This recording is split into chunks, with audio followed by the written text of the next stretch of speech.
நண்பர்களே நமஸ்காரம்.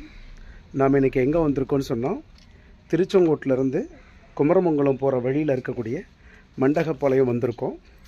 இந்த கிணறு ஏற்கனவே நான் உங்களுக்கு சொல்லியிருக்கேன்.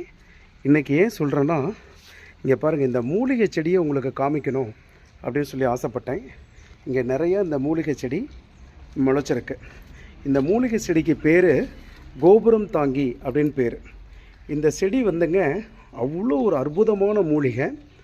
ஏன் சொல்கிறேன்னா, நாட்பட்டு ஆறாமல் இருக்கக்கூடிய புண்கள் ஆற்றக்கூடிய சக்தி இந்த மூலிகைக்கு உண்டு.